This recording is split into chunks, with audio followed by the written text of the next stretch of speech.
কে আমার ভিডিওটা দেখছেন সবাইকে অসংখ্য ধন্যবাদ, অনেক অনেক ভালোবাসা। তো আসসালামু আলাইকুম, কেমন আছেন সবাই? আশা করি ভালো আছেন।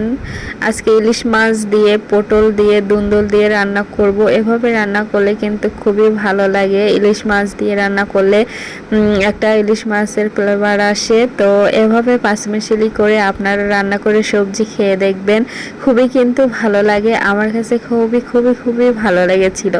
তো আপনারা এভাবে ট্রাই করবেন রেসিপিটা ফলো করে। প্রথমে আমি হলুদ দিয়ে আর লবণ দিয়ে কিছুক্ষণ কষিয়ে নিয়েছি, মশলা দিয়ে পেঁয়াজ রসুনের পেস্ট দিয়ে। তো এভাবে হলুদ দিয়ে কতক্ষণ কষালে হচ্ছে পেঁয়াজ রসুনের যে একটা গন্ধ ওটা কিন্তু আসবে না, খেতে কিন্তু টেস্টি হবে বেশি। তো হলুদ দিয়ে আমি কিন্তু মরিচ অ্যাড করব। তো এখন মরিচ অ্যাড করলাম অনেকক্ষণ, কিন্তু 20 মিনিটের মতো কষিয়ে তারপর মরিচ দিয়ে কিছুক্ষণ কষিয়ে তারপর কিন্তু ইলিশ মাছটা দিয়ে দিলাম। ইলিশ মাছ দিয়ে কিন্তু অনেকভাবেই রান্না করে যায়, আর এভাবে রান্না করেছি। ইলিশ মাছটা কিন্তু ভাগেও নাই, আর তরকারিটা কিন্তু একটা ইলিশ মাছেরও ফ্লেভার আসছে, আর খেতেও কিন্তু ভালো লেগেছে।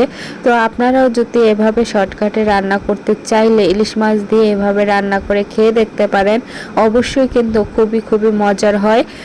কিছুক্ষণ কষিয়ে তারপরে কিন্তু আমি পরিমাণ মতন পানি দিয়ে দিলাম। পরিমাণ মতন পানি দিয়েছি কারণ এটা হচ্ছে ভাজা ভাজা করব, বেশি পানি দিই নাই। বেশি পানি ঝোল ঝোল তরকারি আর কি ভালো লাগে না, এই জন্য আমি একটু ভাজা ভাজা করব। সাথে আরও অনেক কিছুই ছিল, তো এভাবে আমি আপনাদের সাথে শেয়ার করলাম, অন্য কিছু আর কি শেয়ার করলাম না। তো কেমন হয়েছে অবশ্যই আপনারাও ট্রাই করে, রেসিপিটা কেমন হয়েছে অবশ্যই কমেন্টে বলতে ভুলবেন না। আর নতুন বন্ধু হয়ে থাকলে অবশ্যই আমার পেজের পাশে থাকবেন, পেজটি ফলো করে। আর একটি শেয়ারের মাধ্যমে আপনাদের অনেক কিছুই কিন্তু আমার, তো আপনারা অবশ্যই একটি শেয়ার করে দিবেন আমার ভিডিওটা। আর অবশ্যই নতুন বন্ধু হয়ে থাকলে আমার পেজটির পাশে থেকে যাবেন নিত্য নতুন ভিডিও দেখার জন্য।